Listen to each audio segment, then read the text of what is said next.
Olá, pessoal. Eu sou o Marcelo. Não, eu sou o Marcos. Eu não sou o Marcelo. Sou o Marcos. Ah! Ai, que burro, dá zero pra ele. Vamos lá. Take 2. Olá, pessoal. Eu sou o Marcos. Essa é a Toca do Aventureiro. E eu tô aqui novamente com o MP Neves, né? Autor do Máscaras para os Mortos, Música Roubada, Um Contrato dos Espelhos, né? E, é claro, outros livros. Alguns deles estão, que ele pode ter o orgulho do autor falar, esgotados, né? Mas hoje a gente vai falar do novo livro dele, Sangue da Terra. Marcelão, se apresenta aí pra galera. Bom, quem tá aqui no canal já devia estar conhecendo o Marcelo. Fala galera, bom dia, boa tarde, boa noite para todo mundo. Marcos, muito obrigado pelo convite. Eu sou MP Neves, eu sou o sumo sacerdote da fantasia sombria, o maior fã de Brandon Sanderson do Brasil e sou autor, né, de vários livros. O Marcos já falou aí, tem o Máscaras para os Mortos e a trilogia Ruína de Noutora. Tem o Música Roubada, que a versão física já está esgotada. Não tive tempo nem de fazer conteúdo sobre isso, porque tem um lançamento para divulgar. E Contrato de Luz e Espelhos, publicação da editora Elixir, uma grande parceira minha, que vai ter sequência muito em breve também. Muito bem. Então, pessoal, eu tô aqui, ó, para quem viu, que acompanha no Instagram, viu que eu encontrei com o Marcelo aqui na Free Fantasy, né? E eu peguei o meu exemplar aqui, ó, Máscara para os Mortos, certo? Autografado, para fazer inveja, né? Para fazer uma invejinha aqui, né? E é o seguinte, eu tava falando com o Marcelo, eu tô no capítulo 12, vou chamar o Marcelo pra gente fazer um bate-papo só sobre isso aqui. A única coisa é, eu só quero me desculpar com o Marcelo por ter demorado tanto para pegar essa joia aqui, cara. Eu tô adorando, né? Não, faz parte, cada um lê no tempo que tem que ler, é isso aí. Velho. Mas valeu a pena que eu te encontrei em pessoa e ainda peguei Sim, autografado, né? autografado, Aí eu bonitinho tava, ali, tirei uma foto. Pô, muito aí eu bom. tava separando umas coisinhas aqui, né? Deixando, como eu falo, deixando os livros respirar, né?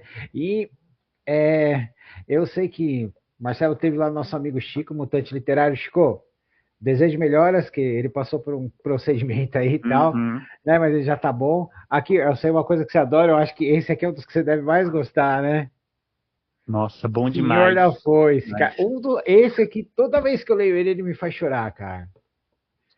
Porra, né? O Pratchett, ele é realmente o maior autor de fantasia, não tem jeito não, não tem jeito. Não, cara, pra quem não conhece Discworld, aproveita porque tá sendo relançado no Brasil. Mas se você achar algum exemplar da Conrad, pega, porque é raro e vale a pena a qualidade, né, Marcelo? Você, Vale muito, oxe. você tem alguns da Conrad? Eu acho que você tem o Cor da Magia, né? Que você falou que a sua tia te deu, sua avó te Cara, deu. eu tinha dois Cor da Magia, tá? Tinha dois. Eu Hum, acabei emprestando um para um amigo que já não era. devolveu e a gente não é mais amigo, então. Nunca cometa esse erro. Assim, pô, o cara tava querendo exemplos sabe, de boas obras de fantasia com comédia e, pô, esse aqui é o melhor, eu mandei, tá ligado? Eu tinha Com dois, certeza. agora eu tenho um só, agora eu tenho um só. Então. Mas você leu todos até agora. Eu não li tudo do Discworld, mas eu li muita coisa. Tipo assim, eu li os livros do Rincewind todos, alguns daqueles standalone, os do Capitão, como é o nome dele? Do Capitão da Dos guardas, Guarda. Capitão Vimes. Capitão Vimes, muito bom. Mas o meu favorito são os do Moist, que é o Going Postal e o Making Money e o Raising Steam, Uhum. né? São três, se eu não me engano. Que o cara ele é O meio que um Resistime são estelionatário. três. Isso. Ele é meio que um estelionatário, só que aí ele Sim, é cooptado pelo Patrício. soberano lá de Amorpork para fazer tipo, primeiro ele tem que reabilitar o sistema de correio, depois ele tem que resolver o sistema financeiro. Tipo assim, ele só cai numas enrascadas, tipo, gigante, que não tem nada a ver com fantasia, tipo, é sempre uma coisa super, tipo, correio, banco, tá ligado? Mas é Uhum. muito bem feito e é muito fantástico a forma, tipo, do livro, enfia fantasia em temas que você não imagina, assim, é muito legal. E você sabe que o Going Postal tem um especial para televisão, né? Sei, sei. Puta, é muito legal aquele Going Postal. Ficou muito bom. O É elenco é bom, de tirar o bom. fôlego, né, cara? É bom demais. Não, os britânicos, por todos os seus defeitos, eles sabem fazer boa comédia. média, viu? Muito bom. Muito bem. Então, pessoal, nós estamos aqui para falar do Sangue da Terra, né? Que é o primeiro romance, né? Dieselpunk. Mas o que é dieselpunk? Marcelo, explica para a galera, porque o dieselpunk, porque a gente tem steampunk, dieselpunk, clockpunk, né? O termo, esses sufixos punk, assim, né, para estética ou para cenário, vem do cyberpunk, né, que é o mais conhecido, o mais popular, né? Acho que não foi o William Gibson que cunhou o termo, mas o livro do Neuromancer ali, aquela obra, né, cyberpunk e tal, Uhum. foi chamado assim para dizer que é algo que é muito futurista, mas ao mesmo tempo tem uma vibe de contracultura, de lutar contra, né, contra as Sistema. potências, os poderes estabelecidos e toda essa coisa de lutar contra o sistema, de ser punk, os implantes que são feitos meio que na hora, são feitos com sucata e tal.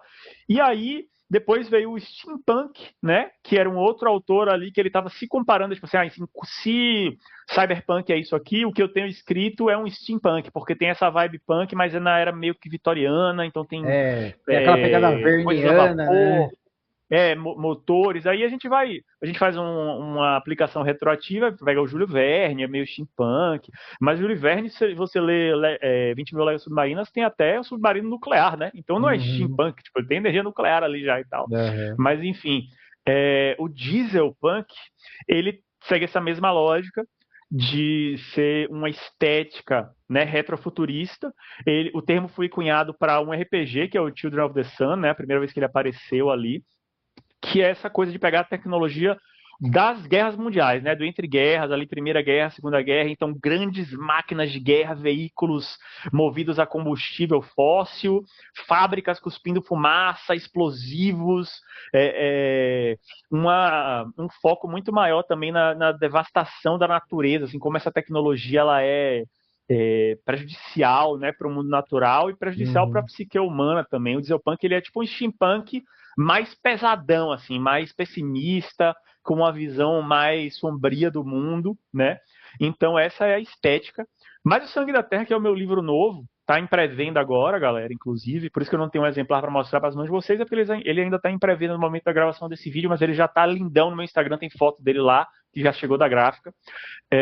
E ele pega esse conceito do dieselpunk, mas ele dá uma estética, dá uma malemolência mais latino-americana, ele tem mais cores, ele tem um aspecto também de luta anticolonial, então toda essa tecnologia, todo esse aparato opressivo, ele vem ali nos antagonistas e a gente tem os protagonistas que são figuras mais heróicas, que são com maior afinidade assim pela natureza, pela tradição, e eles vão usar essas afinidades para combater, né, essa devastação que vem para cima da terra deles, né, do país deles. Então, assim, é uma história de guerra, é uma história que tem máquinas de guerra gigantes e tal, mas também é uma história muito colorida e uma história muito diferente também da estética, porque ele não fica naquela coisa de guerras mundiais, aquela coisa muito sufocante da estética que o Dieselpunk gosta muito da estética da Segunda Guerra, né? Então é todo mundo uniformizado, aquela coisa fechada e tal. Sangue da Terra tem muito disso, né? Tem muitos personagens que usam tipo, uniformes, né, grandões e usam capa preta e máscara de gás e tal, mas ao mesmo tempo eles vão se despindo disso. Tem cenas na selva, tem, sabe, territórios naturais e animais, tá, uma fauna, sabe, diferenciada. Eu estou muito orgulhoso do resultado do livro, sacou? Ficou bem legal. Então, cara, eu tô curioso porque eu já vi você falando do livro, né? E a capa tá linda, né, cara? Pô, como é que foi a inspiração? Foi fácil? Bom, é que, tipo assim, você já publicou alguns livros, então você sabe o que você quer, né? Sim. Cara, vou te falar, a capa, quem fez foi a Jess, né, que é uma ilustradora incrível, que eu também tenho muito orgulho de chamar de amiga, tá? Então, assim, trabalhar com ela foi muito tranquilo, porque ela é uma pessoa que trabalha com arte exclusivamente, ela vive disso, ela trabalha muito mais para o mercado gringo, assim, ela trabalha para muito gringo, fazendo capa de livro mesmo, fazendo ilustração e tal. Então ela sabe muito, tipo, fazer capa, fazer personagem, ela é muito boa na arte de personagem. Eu já tinha as artes internas dos personagens, né? Que foi Uhum. a Má fez a capa do Máscaras para os Mortos e do Contrato de Luz e Espelhos. Ela fez essas duas capas. Eu já tinha encomendado com a Má as artes dos personagens, porque eu já sabia o que eu queria, né? Como eles iam se Uhum. parecer e tal. E aí o que eu fui falar com a Jess foi sobre esquema de cores que eu ia usar na obra, né? As inspirações que a obra tinha e como ela é muito boa em fazer arte de personagem, eu dei algumas opções de capa para ela, assim, mas eu falei que eu queria que ela focasse nos personagens, porque o que eu acho que ela fazia de melhor e tal. E ela imediatamente foi me dando as referências, a gente foi pensando. O Neuromancer, né, é um cyberpunk, não é um dieselpunk, mas ele tem aquela capa icônica, tá ligado? Aquela capa da editora Aleph, tá? Que é o Uhum. cara com aquele Um tipo de um visor visor assim, assim e tal, que depois isso. até a série comprou da galera da Aleph, pra vocês saberem aqui, tá? Aquela capa ali é brasileira, é um artista brasileiro, enfim. E eu falei, eu quero uma coisa assim, ó, bem colorida e com personagem em evidência, a gente foi trabalhando, e ela, não, mas e se a gente fizer uma composição com os três, e aí tem também ali, né, os espíritos animais, tem a Sussuarana ali, tem o Guará, que é uma ave, tá? Uhum. Muita gente não sabe, muito brasileiro não sabe que existe uma ave chamada Guará, não é só o lobo Guará, que é Guará, tá, pessoal? Porque Guará é vermelho na língua tupi-guarani, sacou? Então, assim, é um pássaro vermelho, então ele chama Guará. Mas Uhum. enfim, tem lá todas essas referências e o esquema de cores que eu queria usar, sabe? Eu dei a ela algumas opções e ela foi me dando sugestões ali. E, assim, ela é muito talentosa, ela é muito boa profissional, então rapidamente ela chegou num resultado de capa que eu aprovei, sacou? Tipo, eu nem precisei quebrar muito a minha cabeça, eu só falei, ó, os personagens são esses, eles são assim, já tava, as artes estavam prontas, a referência é essa, os temas do livro são esses, as obras de referência são essas. Ela rapidamente me deu as três opções, assim, eu escolhi a que eu gostei mais e a gente foi seguindo. Então, quando você falou que vai ser. Porque, para quem conhece o Dieselpunk, eu dei uma pesquisada, a sua capa, ela Uhum. é meio. Vamos dizer, que ela é um pouco contraditória, porque o Dieselpunk, normalmente as capas são sombrias, são cinzentas, são mecanizadas, com mecatrônica, com apocalipse, né? Então, gente, se vocês querem ver uma coisa que é bem dieselpunk, é Mad Max Além da Cúpula do Trovão.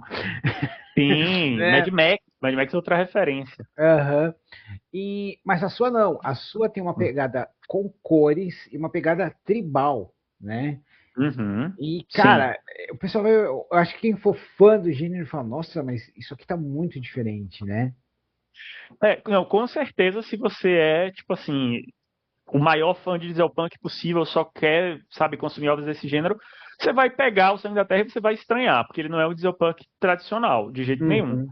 É, mas esses elementos também estão na capa, tá, Marcos? Vou te falar que assim, ela tem aqueles tons de ferrugem, ela tem aquela coisa do azul petróleo, tá ali nas cores, tem umas engrenagens e tal, mas a ideia da obra sempre foi trazer em evidência esses elementos mais tradicionais, de povos originários, uma coisa mais. Porque é para enfatizar um conflito entre natureza e tecnologia, sabe? Uhum. Porque o dieselpunk, ele geralmente se passa em cenários muito inspirados no contexto das guerras mundiais. Então é uma coisa Uhum. muito mais de Europa e América do Norte, assim, mas só em virtude dos Estados Unidos fingirem que eles participaram muito, né, das guerras mundiais. Eles participaram muito pouco, mas eles fazem muito filme.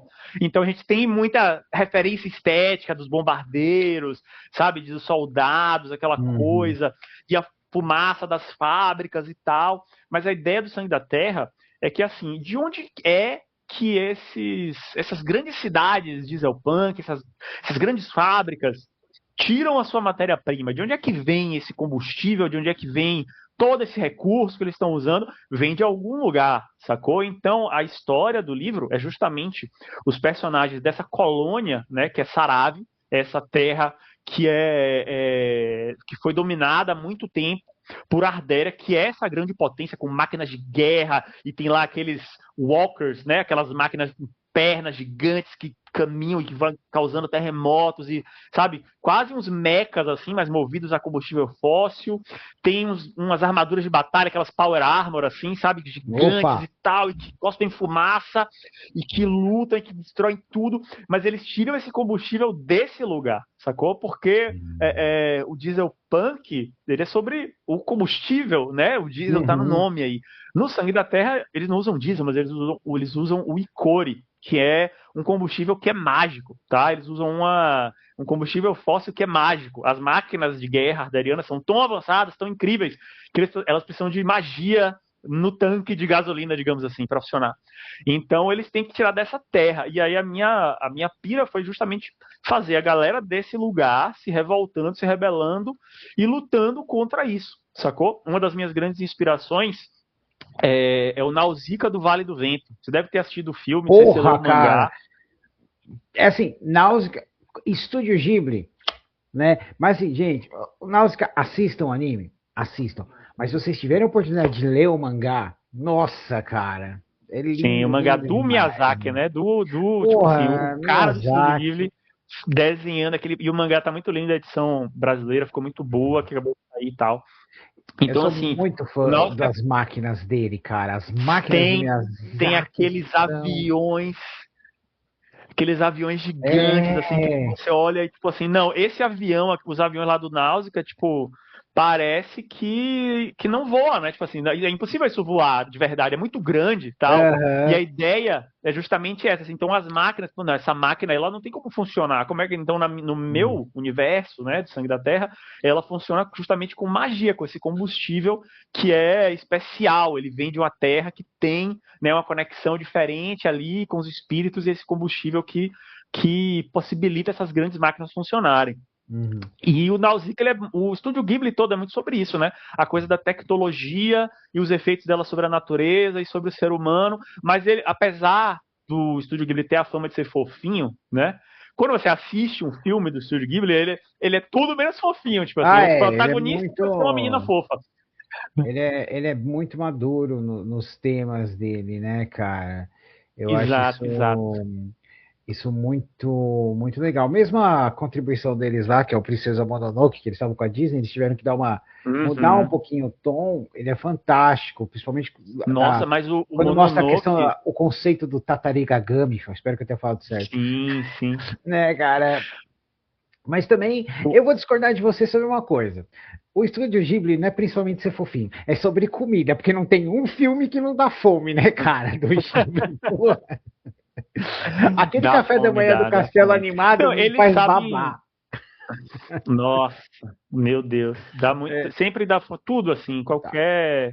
Mas é porque Uhum. eles sabem despertar as nossas emoções, sabe? Tipo, eu acho que é Aham. mais sobre isso, assim. Eles sabem a sensação que é você tomar um café da manhã gostoso, a sensação que é de você ver ali aquela comida gostosa sendo feita e traz uma nostalgia, traz memória afetiva. Eles não botam ali à toa, Uhum. eles sabem mexer com emoção. E aí e o próprio Mononoke, tipo assim, ele é muito, tem umas cenas que são muito gore, assim, tem muito pesadas, tipo, Tem. o príncipe lá, tipo, dá uma flechada, arranca braço, arranca cabeça, o Tatarigami lá, o javali, né? Ele é possuído e ele vira aquela coisa cheia de vermes e tal. Então, assim, o Estúdio Ghibli ele tem cenas muito pesadas e me inspirou muito essa coisa do Mononoke também. E o Nausicaa também tem isso, né? De, tipo, da natureza se rebelando contra a humanidade e de os próprios humanos tendo que escolher um lado. E nunca é uma disputa fácil, sabe? Tipo, tem dos Hum. dois lados, tem pessoas com interesses, né? Com motivações que são críveis, que tem, sabe? Que tem histórias que você acredita que aquela pessoa está fazendo aquilo ali porque ela acha que aquilo é certo e tal. Então nunca é uma coisa maniqueísta, enfim. Eu me inspirei muito nisso também, tá? Para fazer o Sangue da Terra. Por isso que ele é Uhum. um diesel punk, mas ele não é um diesel punk tradicional, porque, assim, eu há muito tempo não quero escrever nada tradicional, porque já tem, o tradicional já tem um monte, já tem muito bem feito. Não é que eu estou dizendo que é ruim, pelo contrário. É tão bom as obras de fantasia medieval tradicional, as obras que tratam de dieselpunk tradicional, cyberpunk tradicional, são tão boas e tem tantos exemplos que quando você é um escritor escrevendo hoje, em 2026, você tem que se diferenciar de alguma forma. Então você não pode simplesmente pegar um modelo que existe e reproduzir ele. Você tem que virar ele de ponta cabeça. Você tem que fazer uma coisa diferente.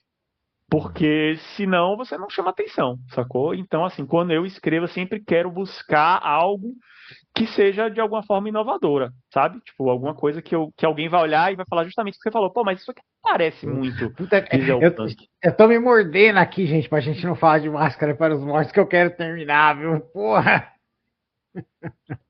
Não, a gente vai falar, daí depois a gente conversa sobre, porque do Máscaras também tem essa vibe, assim, é uma Dark Fantasy e tal, mas, tipo, Nossa, eu não quero que certeza. seja só isso, tá ligado? Certeza.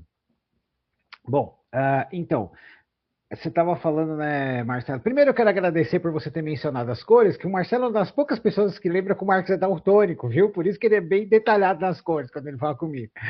É, aí você falou dos personagens. Fala pra gente aí destes personagens, cara. Como eles nasceram, quem estava planejado, quem que foi uma criança inesperada, quem que conquistou sem Massa, você massa. esperar. Então, eu tenho aqui até umas ilustrações, mas são os chibis deles, né? Porque, ó, inclusive, Uhum. eu vou estar na PocCon agora, tá? Dia 5 e 6. Vou estar na Bienal também e a gente tem uns adesivos aqui de brinde pra galera que for lá, né, comprar o livro. E se você comprou na pré-venda, você passa lá que você ganha também o brinde, tá? Não se preocupem com isso não, é porque esses brindes são por minha conta, são meus, então eu quero entregar pessoalmente para todo mundo. Eles não são da editora, que está fazendo um ótimo trabalho e tal, mas os brindes são um especial assim do autor para quem quiser lá me dar um abraço. Enfim, a gente tem aqui os três, né? E acho que o primeiro que nasceu foi o Cara, Hask, tá muito que é fofinho. esse cabeludo aqui. Então Uhum. toda a minha própria capista, tá? A Jess que fez. Ela deu um estilo mais chibi, assim, do adesivinho. Mas Uhum. o Hask foi o primeiro que nasceu. Ele é esse cara meio com esse traje de combate, assim, e tal. Você vê que ele tem um alfanje aqui, tipo, quase uma espada, né? Que Uhum. ele é um mercenário. Ele foi o primeiro personagem que surgiu da história inteira.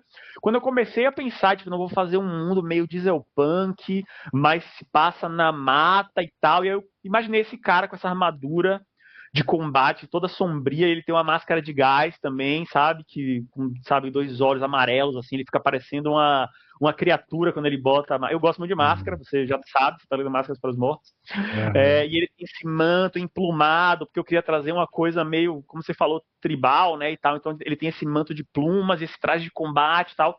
Ele foi o primeiro que surgiu. Ele tem essas. Aqui não dá para ver, mas ele tem tipo umas tatuagens faciais aqui, uma coisa meio Maori.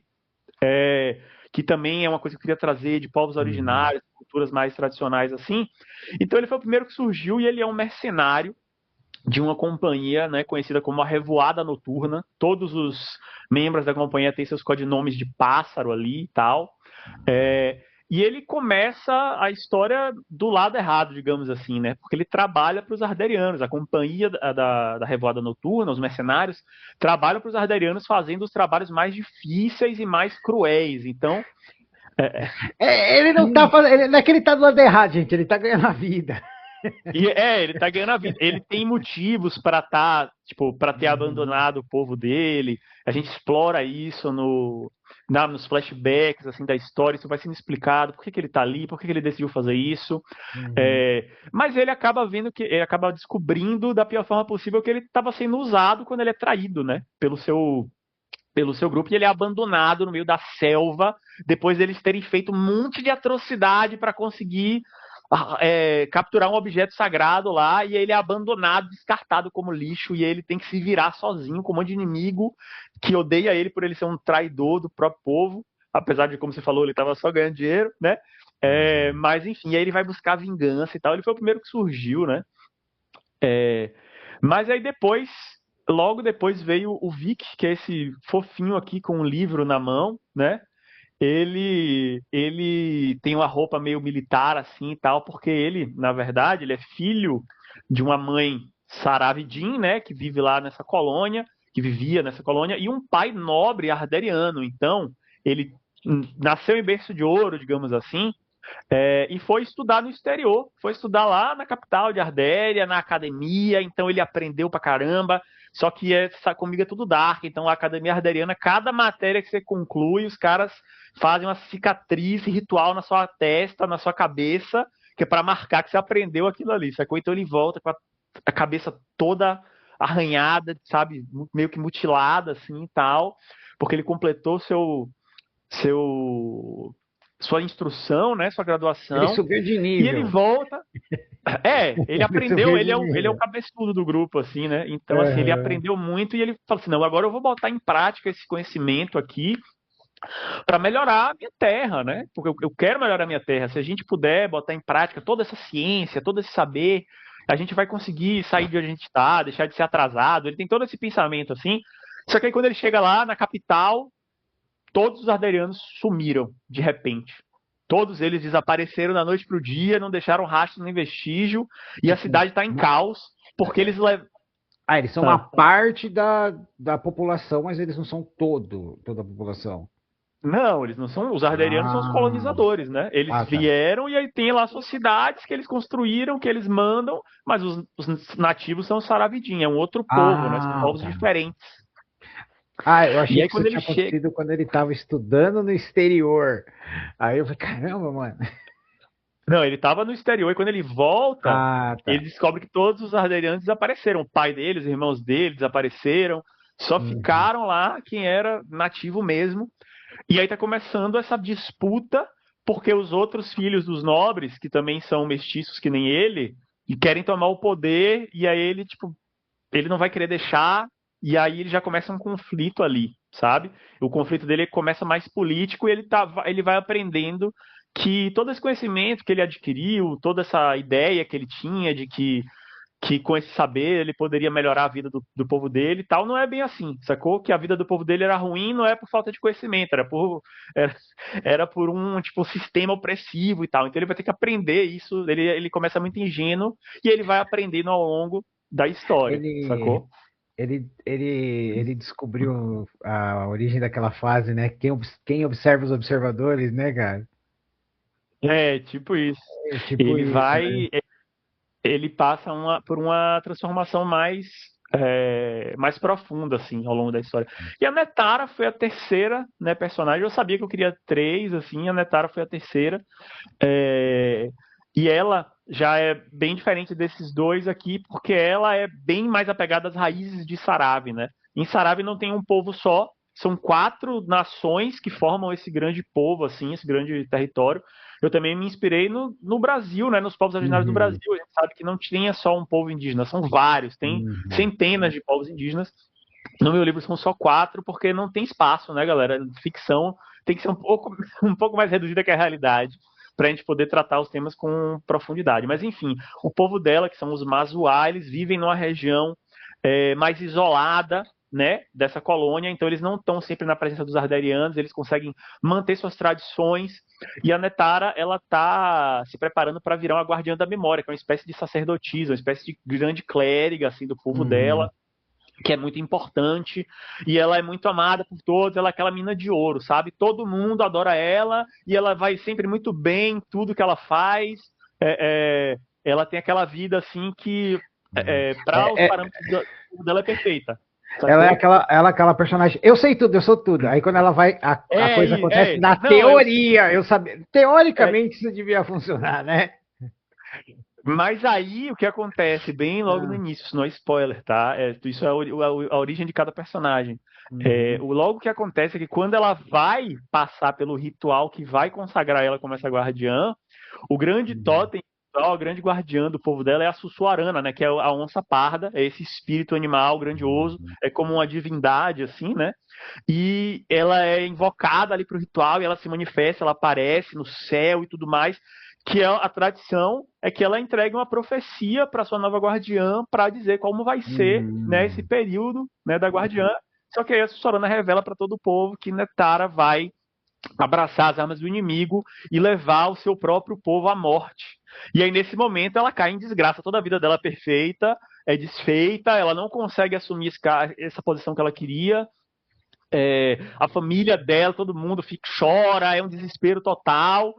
E ela, como ela é muito determinada, por mais que ela fique abalada, ela diz: não, tá bom então. Se eu não posso ajudar o meu povo seguindo aqui as tradições, eu vou reunir todos os outros do meu povo que foram embora trabalhar lá nas cidades da colônia, e eu vou ser uma líder revolucionária. E agora o pau vai quebrar, sacou?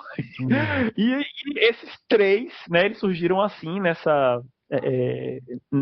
na junção dessas ideias, porque eu queria retratar diferentes formas de viver sobre uma opressão colonial, sabe? Então, tipo, tem o cara que vende os seus serviços, né, o mercenário, tem o cara que acha que o colonizador nem é tão ruim assim, tipo, tem coisas boas para você aprender com ele, né? Uhum. E tem a outra que não, as tradições são mais importantes e o meu povo vem em primeiro lugar e eu não vou deixar, tipo, que nada, tipo, que nada coloque minha gente para baixo, mesmo que eu não possa fazer o que eu queria ter feito, eu vou dar um outro jeito, sacou?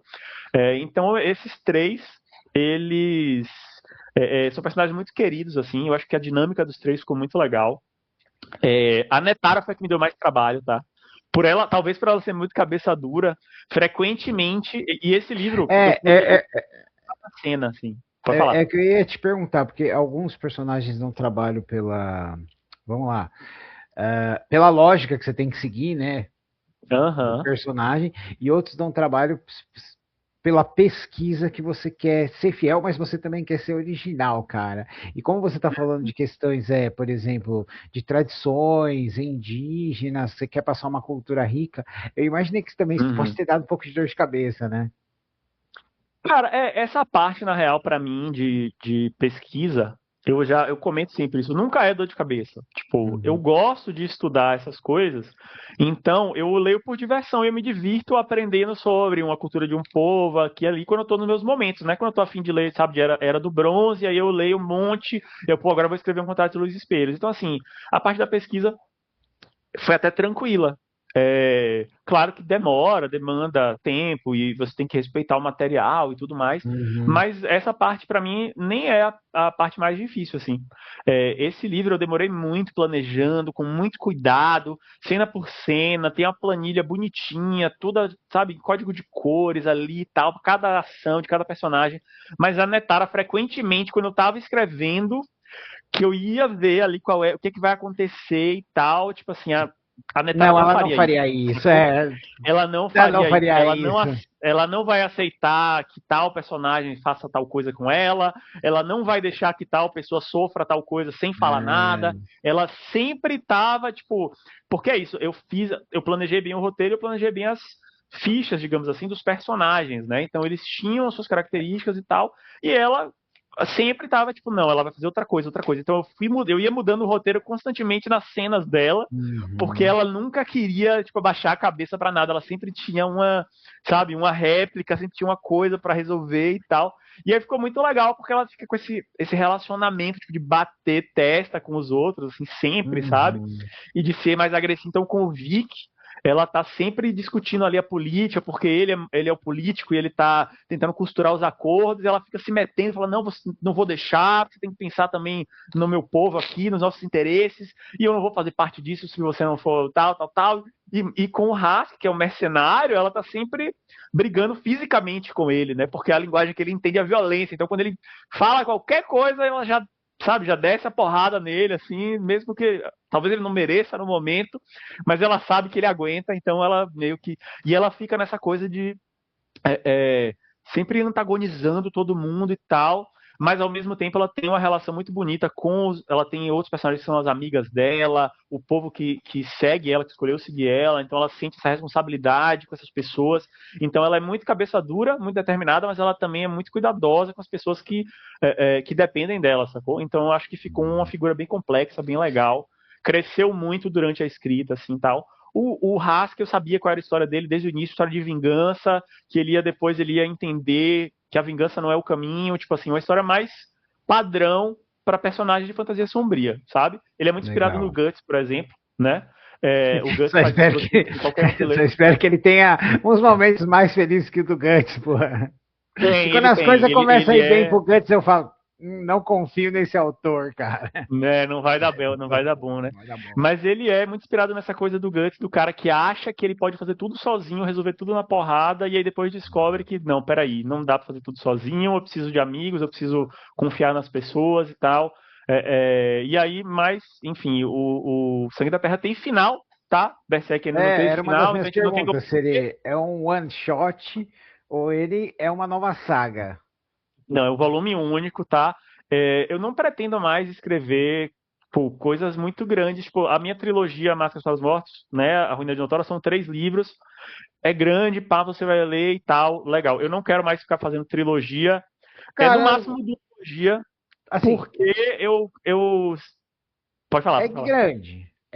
Tipo, eu não considero que é grande porque os livros, pelo menos o primeiro, Aham. ele tá num tamanho legal, né? Sim, sim. Viu, Leonel Caldela? O livro tá num tamanho legal. Então, ó, uma curiosidade. Eu queria. O É. Sangue da Terra originalmente ele era bem maior. Ele tá com 350 páginas atualmente, é do tamanho do Uhum. Máscaras, mas ele tinha tipo umas 500 páginas no original. Ah. É porque o meu sonho é poder escrever um Flecha de Fogo, assim, 700 páginas, 900. Eu sempre quis fazer isso. Eu gosto muito disso. Mas eu entendo que por uma realidade de mercado editorial, fazer isso como autor independente ou como autor que, sabe, por mais que seja um contrato tradicional com a Flive e tudo mais, até para uma editora, um livro desse tamanho é muito caro e não vende tão legal no Brasil, tá ligado? Especialmente fantasia. Para você vender um calhamaço desse, você tem que ser o Leonel Caldela, sacou? Tipo, ou Felipe Castilho, para você vender, sabe, um livro de 500 páginas e tal. Uhum. Como eu entendo minha posição no mercado, eu faço a estratégia, como eu falei, o Máscaras, Ah, são 3 livros desse tamanho aqui você podia fazer, e é tipo, a uma maior edição coisa que eu vou especial, fazer. né, do Máscaras. Uma É coisa inteiro, só, né, ônibus, cara? né? Ônibus. Eu É, tenho o sonho de fazer isso também um fazer dia. um.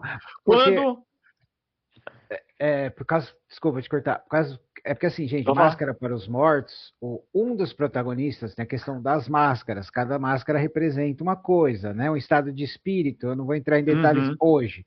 Mas, como ia ficar grandão, cara, você podia fazer um box, cada lado do box era uma máscara. Essa era a minha ideia. Não vou te mentir, não. Já tive essa ideia. Aham. E assim, é, o Sangue da Terra ele era bem maior, e aí eu fui reduzindo ele por sugestões. O livro foi trabalhado com a editora, trabalhado com a agência literária também, com a Uhum. MAG, né? Mandar um abraço pro Lucas, meu agente, que é um excelente agente, mandar um abraço pro Vilto também, que é o editor da Flive, que trabalhou comigo, excelente editor. Então o livro foi muito trabalhado. Ele já chegou na mão da editora bem menorzinho e tal, e a gente fez Uhum. uma diagramação também mais legal ali para não ficar muito grande por questão de preço mesmo, sabe? Para ele não ficar muito mais caro. E aí ele é o volume único. Existe espaço para mais histórias nesse universo, mas o final dessa história é um final fechado que acaba ali, entendeu? O Ah, conflito é resolvido ali. eu gosto disso. Tipo, tá aqui, essa história. Eu, como autor, posso voltar para esse universo? Posso. Né? Eu acho Sim, legal que você fechou a porta, mas deixou a janela aberta, né? exato. É o meu Uhum. pensamento para todas as obras. Assim, eu tenho vários universos, né? Não, muita gente gosta de fazer sagas longas e tal, mas isso, assim, galera, isso não dá certo. E não só aqui, não. Tipo assim, no Brasil é difícil já, mas lá fora também Uhum. não dá certo. Game of Thrones não terminou. O Nome do Vento lá, o cara também não vai terminar. Foi embora. Só o Foi Brandon se Sanderson convento. termina. Só o Brandon Sanderson consegue terminar. E mesmo assim, ele tem coisas que ele ainda não terminou e que, tipo, Deus sabe logo o que pode acontecer amanhã, tá ligado? Uhum. É, O Roda do Tempo são 14 livros, mas o autor morreu tendo escrito 11, sacou? Os últimos não. 3 foram o Sanderson que teve que escrever. Então, assim, é difícil você fazer sagas longas, consome tempo, é difícil para as editoras, porque é um investimento muito maior. Então, assim, Uhum. eu hoje em dia não vejo mais, tipo, vantagem em ficar escrevendo sempre no mesmo universo, a saga gigantesca e tal. Mas, enfim, quem quiser fazer, porra, faça, boa sorte. Eu adoro. Se você me entregar um livrão grandão de 600 páginas, eu vou adorar, vou querer ler. Mas os meus eu tento fazer um pouco menores, assim, por questão de para respeitar o tempo do leitor também. Eu quero que o cara É. possa pegar e, pô, gostei e vou terminar. Ou então, não gostei muito não, mas vou terminar aqui porque não tá tão grande. Ou então, tipo, também se você não gostar na primeira página, aí paciência, me liga que eu devolvo o seu dinheiro. Cara, essa semana eu tive um momento muito legal. Porque eu sou um cara que lê no coletivo, né? Eu sempre tenho um livro de coletivo. O seu livro é o meu livro de coletivo, tá? Que Então eu tô massa. lá e eu trabalho de noite, então de manhã cedo eu pego o ônibus, eu tava assim, né, Marcelo? Com o ônibus, pá. Aí eu olhei assim em volta, todo mundo olhando pro celular, né? Só que aí tinha uma moça numa cadeira virada para mim, olhando o livro, ela olhou para mim e eu olhei para ela, gente. E fizemos assim, sabe? A cortesia de quem lê livro, você levanta para a pessoa ver a É, capa, e o que fizemos eu tô assim, lendo, sabe? é. Foi muito legal, cara. Muito bom. Leitores têm que se unir mesmo, a gente tem que se apoiar. Bom, Marcelo, você falou do universo, você falou da trama, você falou dos personagens, mas você me citou que nós temos magia, o combustível é mágico, então a gente tem uma civilização que utiliza a magia como combustível e a gente tem uma civilização que a magia faz parte do cerne dela. Como é que você criou e fez não só as duas se encaixarem, mas também baterem de frente? Maravilha. Para mim, esse é o centro também da obra, assim, sabe? Porque Uhum, justamente todo o conflito gira ao redor do Icore, né? Que é esse óleo mágico que brota da terra de Saravia. Ele só existe ali naquela região. É, e é por isso que os arderianos pegam ele, extraem, refinam, transformam, né, no combustível mágico deles, que é o Icoren. Eles têm outro nome, mas é só uma uhum, variação linguística, só para marcar a apropriação que eles fazem, sabe? Eles pegam o negócio aqui, transfiguram, mudam de nome e usam como se fosse deles. Mas o Icore, ele basicamente é esse óleo colorido, e assim, uhum, são 4 povos dentro de uma grande nação. Então, no território de cada povo, ele nasce de uma cor, né? uhum, Então, para o povo da Netara, ele é laranja. Para o povo do Vik, ele é lilás. O povo do Hask é esverdeado, sabe? Então, cada um. Então, é tudo muito colorido. E a fumaça que ele cospe é colorida também. Então, é o diesel punk, mas é colorido. E eu não sei se você viu o Mad Max. Você deve ter visto, né? O Estrada da Fúria, né? O Estrada da uhum, Fúria é essa coisa colorida, dos sinalizadores e tal. porra. Então, eu me inspirei nisso. Então, assim, os veículos cospem fumaça de várias cores. É uma coisa meio psicodélica também. É bem legal. Mas, Ah, gente, quem assistir Estrada da Fúria, o personagem favorito do Marcelo é o roqueiro na frente do caminhão. É o único bardo do filme. eu queria ser aquele cara, se eu viver no pós-apocalipse, eu quero muito ser o cara que fica tocando guitarra no caminhão. Enfim, esse Core, né? Ele abastece essas máquinas de Uhum, guerra, mas ele tem poderes também para os místicos de cada povo. Cada povo tem a sua classe, digamos assim, sacerdotal, então tem pajés, tem xamãs, cada um tem um nome, né? Mas cada uhum, icore de cada povo tem um efeito. Mas como é que eles ativam esse efeito? Primeiramente, o sujeito ele tem que ter uma ligação com algum ancestral espiritual. Então os personagens, os nossos protagonistas inclusive, eles têm contato com esses espíritos guias, que são manifestações de várias pessoas do passado que meio que se juntam numa figura espiritual só, sabe? Tipo, não uhum, é um fantasma, é meio que uma entidade coletiva ali, que representa várias eras, várias gerações. E esse espírito, ele se manifesta através desse cor. Então, quando os vapores desse óleo, né, são inalados, o personagem, ele revive uma memória do passado, ele vê alguma cena do seu passado longínquo, assim, daquela terra, e aí ele causa um efeito mágico, sacou? Então ela é muito associada à memória. O livro vai explicar de onde é que vem o icôrio, como é que ele surge, como é que isso funciona. Isso tem uma toda explicação uma. ali, Uhum. que eu não vou dar spoiler aqui, mas tem a ver É. com ancestralidade e tal. E é essa coisa que eu achei muito legal, que assim, toda cena de batalha, de magia e tal, também tem um pouco de world building, assim, porque meio que é a sistemática da magia, sacou? A magia Uhum. funcionar, então, a Netara, ela invoca o guardião dela como uma espécie de golem, assim, né? Uma grande criatura e tal, ele pode ter várias formas, dependendo de quanto e cor ela use ali na magia. Se ela tiver mais à disposição, ela consegue fazer uma forma mais poderosa. Se ela tiver menos, ela precisa fazer uma coisa menor e tal.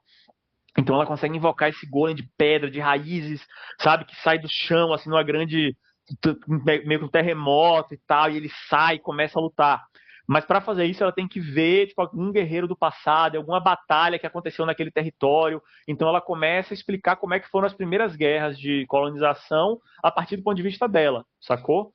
Aí o Hasker Uhum. tem um outro espírito que vai ver ali como é que o povo dele foi sendo é, foi sendo enganado pelos Arderianos, foi sendo cooptado e foi enganado e se lançou numa guerra contra si mesmo, assim, sabe, de aldeia contra aldeia, porque os colonizadores estavam entrando e fazendo intriga, tal. Então você vai vendo isso, e aí ele tem um poder que é mais curativo. Ele é o cara mais violento, né? Ele é o maior guerreiro desse grupo, desses três aí, mas o poder dele, em contraste, é de cura, sabe? Ele é capaz de curar ferimentos, ele é capaz de aliviar a dor e tal.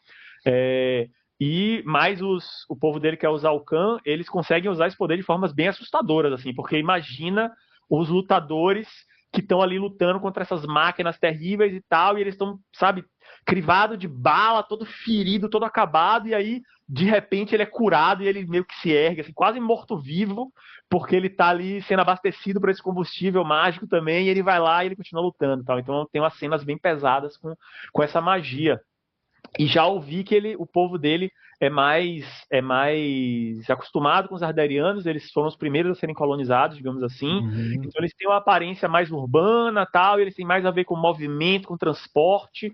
Então ele consegue meio que se teletransportar de um lado para outro e tal. Tem uma magia bem dinâmica. Hum. É, a curtas distâncias, né? Ele não é todo poderoso, ele é tipo o Noturno, digamos assim, do X-Men, né? Eu tava com o Noturno na cabeça aqui. Exatamente. Ele só pode Só se que transportar para um local que ele tá vendo, né? ele tem até cena sobre isso, assim, será que ele vai conseguir ir para um lugar que ele não tá vendo e tal? Será que ele pode? E ele vai meio que subvertendo a lógica do poder. Só que a grande sacada do Vic é que o espírito ancestral que aconselha ele, que guia ele, não é um nativo daquela terra. É um espírito arderiano, tipo de um pirata antigo que, sabe, que lutaram ali muito tempo nas Cara, guerras e eu tal. estava curioso sobre isso, porque quando a gente vai para o mundo espiritual, a gente é só energia, né, cara, e memória. Eu fiquei pensando nisso. Ó o Aham. spoiler. Ó o spoiler. É, não, e tem a ver com isso, assim, essa questão da memória Hum. e da energia e da ligação com o local, da terra e tal. Então, para o próprio Vix é um grande choque, assim, porque ele mesmo tem uma crise de identidade do quem ele é, porque ele vem, né? Ele é filho de duas pessoas muito diferentes, ele tem uma herança, sabe, mestiça, então ele Conflitante, né? se. E aí, quando ele vê esse ancestral dele, que não é um Saravidin, que é o Arderiano, e que odeia ele, porque ele não se parece com o Arderiano, ele parece um Aham. Saravidin, então eles têm uma. Então, assim, para ele é muito terrível no início, sabe? Se acostumar com essa magia.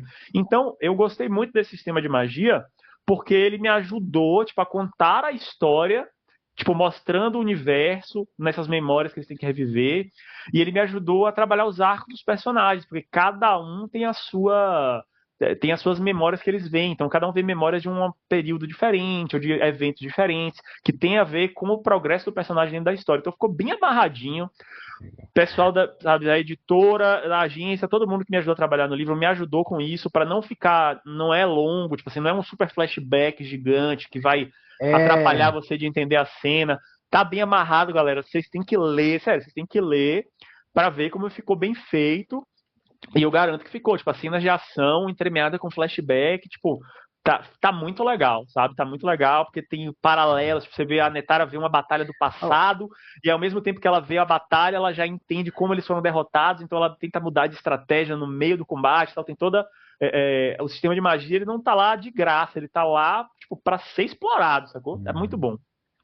Ô Marcelo, tira uma dúvida para mim. Quando você aprende uma coisa com essa visão, você fica com essa disciplina ou você precisa você precisa ter sempre a visão? E quando você tem a visão, você vê um pedaço do passado, né? E você se lembra das visões que você teve, Uhum. mas ela não pode te passar uma habilidade. Ela não pode você não Uhum. vai. Eu não lembro que personagem que tinha esse poder assim, mas tipo, de pegar a memória de alguém do passado e reviver ela. Tipo, eles não conseguem tipo aprender instantaneamente. Mas quando a visão meio que vai se repetindo, né? Em determinado momento, certo personagem aqui, ele começa a ter uma visão que vai se repetindo, assim. E aí ele vai meio que analisando aquela visão por vários ângulos, sabe? Tipo, para tentar entender o que estava acontecendo, porque isso tem um motivo dessa visão estar se repetindo, e aí tem um motivo, e aí ele vai aprendendo a partir do que ele está vendo. Tipo assim, ele não recebe uma habilidade mágica do passado. Ele tá, tipo, entendendo o que aconteceu com o povo dele no passado e aprendendo sobre isso, sacou? E aí, com Ah, os legal. conhecimentos dele do presente, ele pode fazer alguma coisa em relação a esse conhecimento do passado, sacou?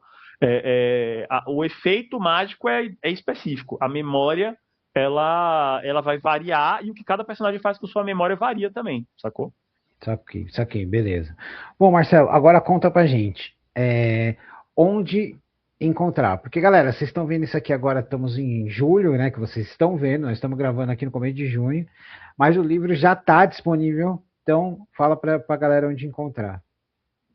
Vocês encontram o livro no site da editora Flive, tá? Flive.com.br, está lá, Sangue da Terra, só jogar. Vocês podem ir nas minhas redes sociais, mpneves, autor, vai ter link lá direto pro livro sempre.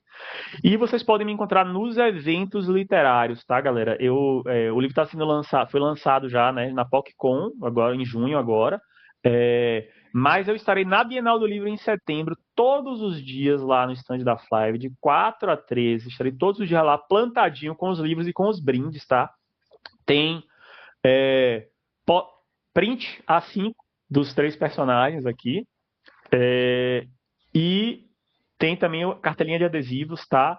Vou tentar trazer mais brindes para a Bienal. Então, assim, além do livro, você leva brinde. Se você for lá, leva o livro autografado também. Se você comprar no site, como a distribuição é feita pela Flive, eu não tenho como autografar para você. Mas, claro que se você me chegar para mim em qualquer evento com o seu livro, eu vou te autografar imediatamente. Se você me encontrar no mercado também, por acaso estiver com o livro, eu também autografo. Não tem problema, eu ando com a caneta no bolso, tá?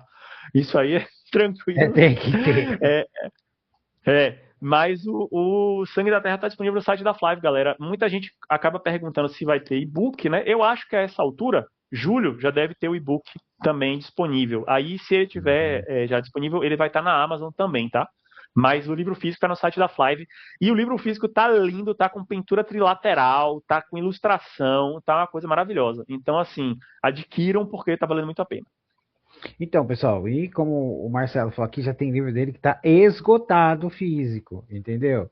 Então não demorem muito, tá? Não demorem muito para pegar o livro. O Música Roubada já foi. Quem queria. Eu não consegui nem fazer conteúdo sobre isso porque eu tava já divulgando Sangue da Terra, mas Música Roubada mesmo não tem mais. Só na Amazon. Viu só, galera? Bom, eu acho que é isso. A gente esqueceu alguma coisa, Marcelo? Se gostaria de falar mais alguma coisa?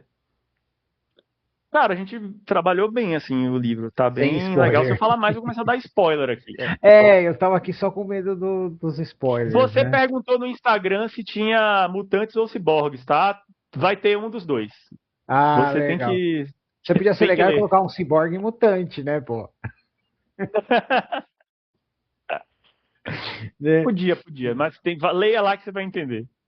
Ah, beleza. Eu vou ler assim. Porque assim, em qualquer coisa que é cyberpunk, steampunk, dieselpunk, Aham. verniana, a gente tem pessoas com apêndices metálicos, Uhum. algumas que não é nem por Mecânicos e tal. acidente, é que substituiu porque é o trabalho que a pessoa faz, sabe, gente? Então tem gente que trabalha como carvoeiro, trocou os braços por pás, aí quando ele vai embora, ele só encaixa uns dedinhos aqui, né? E eu acho que é uma coisa que eu sempre achei legal, que é uma Exatamente. questão de conveniência, não é nem uma questão de necessidade, né, cara? Eu acho muito legal Uhum. nessa E questão eu da acho que esporte. é uma metáfora boa também sobre o impacto da tecnologia na nossa vida, né? Uhum.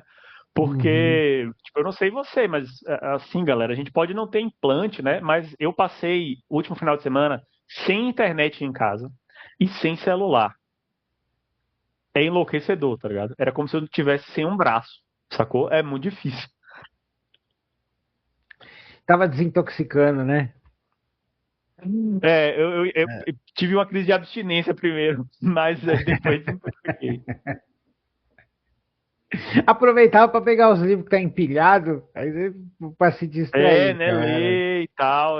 Pra quem é leitor não sofre tanto, né, sem internet, não, mas eu tinha que fazer divulgação do livro, foi difícil ficar sem. Também tem essa parte. É que eu tenho sempre um livro guardado em algum lugar, cara. Então tem sempre alguma coisa para eu ler, né? Mas aqui em casa tem criança, imagina entreter uma criança sem poder botar um desenho animado, sem poder jogar um Cara, na, videogame. na minha época meu pai falou, ó, isso aqui é um vidro de álcool, isso aqui é uma caixa de fósforo, vai se divertir. Não, eu sou pai de menina, pô. Não Ah, posso fazer essas coisas, não. Tem que ah, brincar de menos bonequinha, problema brincar de ainda. Fala, ó, carrinho. A gente brincou de papai vai carrinho fazer pra um dizer que não balanço brinca para você na só de boneca. árvore. Papai vai fazer um balanço para você na árvore. Eu vou amarrar a corda na sua cintura e você sobe na árvore. É tipo isso. Então, Tem que arranjar uma árvore exatamente. aqui. Oi? Tem que arranjar Não uma tem. árvore aqui perto, porque É, não então, tem. tá vendo, cara? Opa. É só fazer isso. Você sobe, aí quando você chegar naquele galho, você pula e o papai vai te descer pela corda. Isso, tá vendo? É facinho, cara. Gente, cara, é que tipo assim, eu sou de uma geração diferente, né? Que você colocava uma Não, você bombinha tá mais dentro do do que certo. balde, o balde explodia e a pessoa que saísse, ficasse mais tempo antes do balde cair sem ser atingido ganhava. Você tá mais do que certo. Eu já explodi muita lata de leite também. Então, é que, cara, aqui em São Paulo, a gente não tem, a gente nunca teve muita lata de leite, né, cara? Pra gente, ou o leite era no vidro, ou na caixinha, ou no saquinho. Nossa. É, entendeu? A gente nunca teve lata de leite aqui. Então não é tão comum, cara. Mas aqui sempre é comum Não, você não. pegar uma caixa, colocar numa calçada embaixo, por em cima de uma pedra, Aham. pra ver qual que é o espertão que vai vir pra chutar. Nossa. Não, Exato. nessa época agora de São João, a gente explodia, pegava as bombinhas de São João e botava a lata de leite em cima, assim, pra explodir. É, então, tá vendo? Só coisa segura, gente. Geração saúde. Hum. Geração saúde, né?